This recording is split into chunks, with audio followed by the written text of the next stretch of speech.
why I chose to film this on like the hottest day of this month, maybe even this year. Don't ask me! I have to have this fan on while I film or I'm not gonna make it.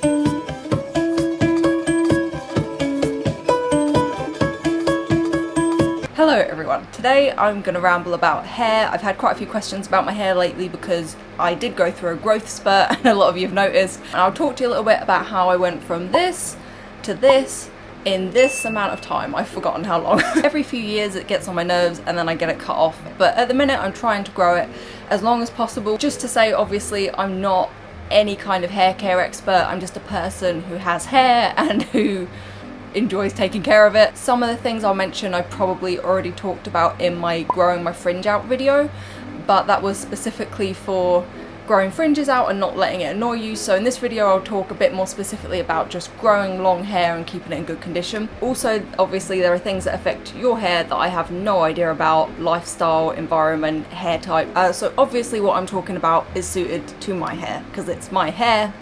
I live with it. This is what I do for my hair.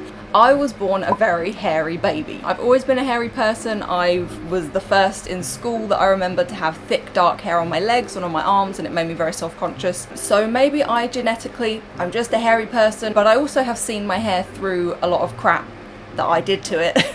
Like lots of bleaching, home bleach jobs that were the best. I don't know for sure what of everything I do has been most helpful for my hair, but these are all the things I can think of that probably help. First up, washing or lack of it. I wash my hair about 2 times a week. Most of the time my hair looks like this. And I don't wash my hair with super hot water, which I think is good.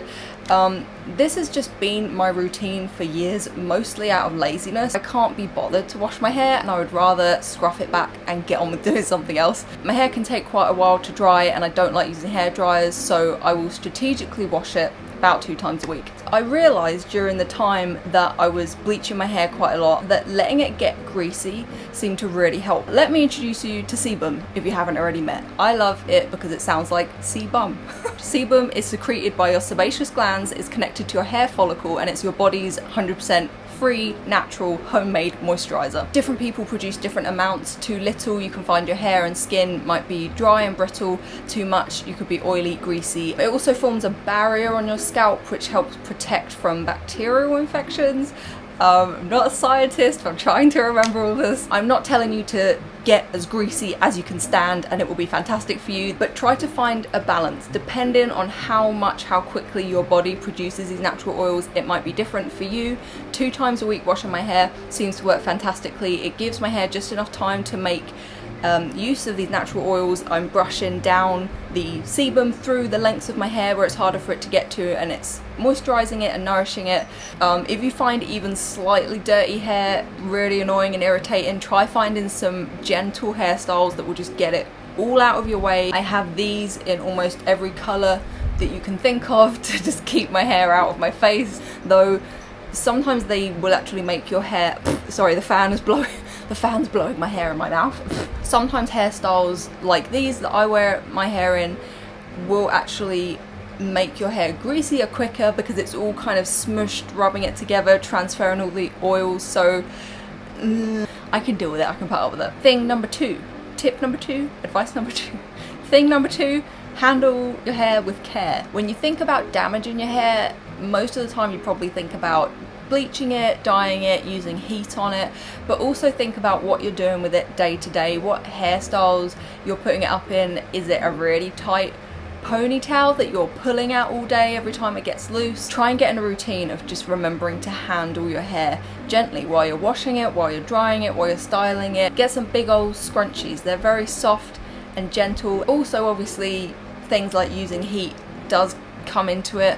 I avoid it as much as possible. I go through phases where I just want curly hair all the time, and though I do use sleep-in rollers sometimes, like this hair I'd slept with rollers in the night before. I think it looks great, but it is a pain in the bum, so I don't do it very often, to be honest.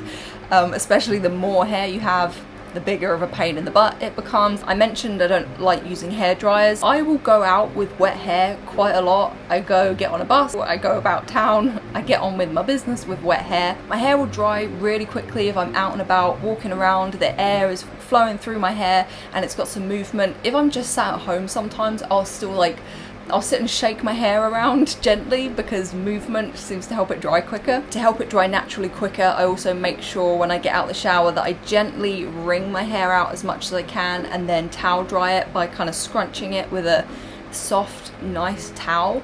I've got really cheap towels, they're not fancy expensive ones, but they're kind of soft and fluffy, and I'll just gently scrunch my hair to get as much water out as possible. I know everyone has different circumstances, maybe you can't just get up and go out with wet hair. I use hair dryers sometimes, I just really don't like it. If I have to, sometimes I'll use a tiny bit to give it a head start and then leave it. But when you can, have no heat days, no heat weeks. Thing number 3. Hair products. I use a combination of different things. I try different brands all the time. I've got a bunch of different brands in my bathroom and I'll just kind of mix it up and use different things. Regardless of the shampoo and conditioner that I'm using, I think the thing that has made the biggest difference to my hair over the years is argan oil. Argan oil, argan oil, argan oil. I've been using argan oil consistently. I've used some other oils as well. I used to make a mixture with different oils and with pure argan oil, but argan oil drinking game, take a shot every time I say bloody argan oil. Argan oil that I use right now actually has a mixture of other things in it as well. It's from Dr. Organic, it's in a nice glass bottle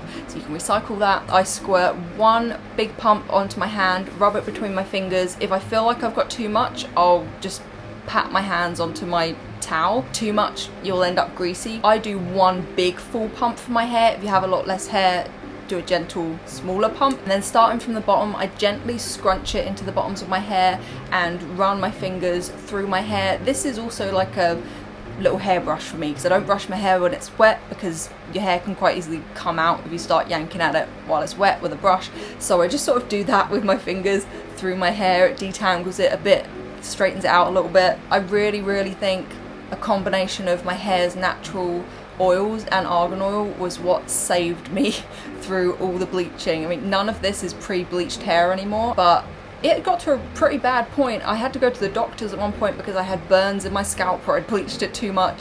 It wasn't good. I also will use a hair mask every couple of weeks, maybe once or twice a month. I like the Body Shop's Shea Butter one. I think that's kind of a new one. I like the Dr. Organic Argan Oil one.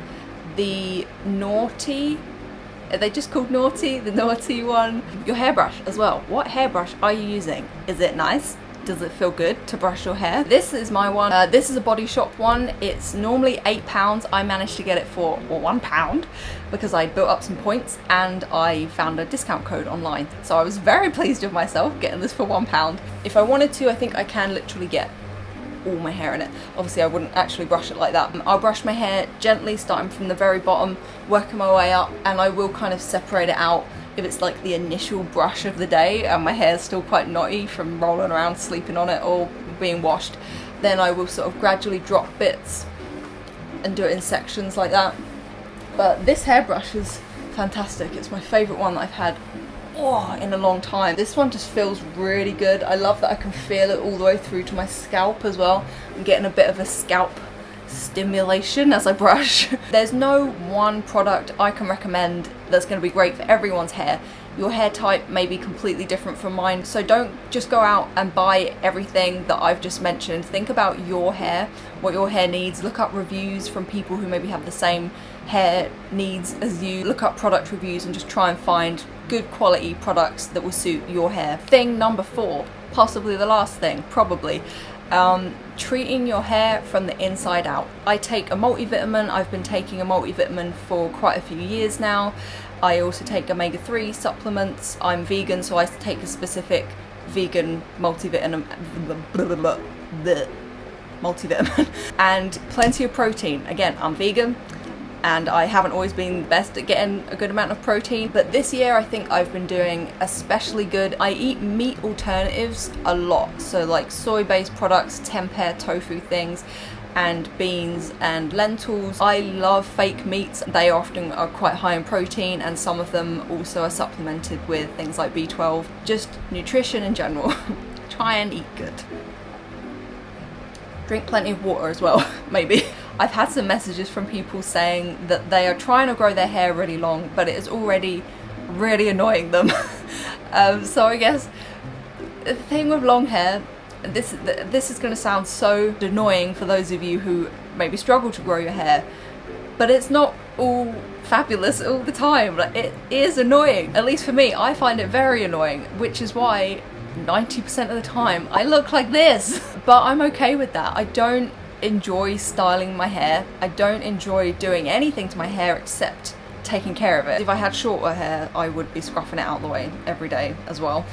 I'm okay with it looking like a scruff most of the time and feeling fabulous just when I want it to. Because for me, my hair is just my thing. Like, I'm happy to go out, like to a restaurant or something, with people with no makeup on, a barely clean black jumpsuit and flip-flops, and I'll feel fine if my hair is washed and fresh and feeling shiny and soft and great. That will do me.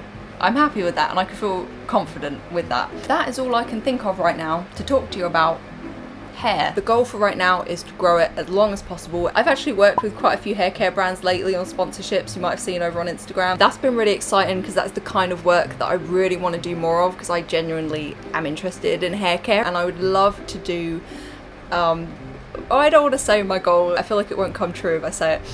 I have a goal, something I'd like to do. So yeah, anyway, good luck on your hair journey. I hope this video was somewhat helpful, and I'll speak to you again soon. Bye!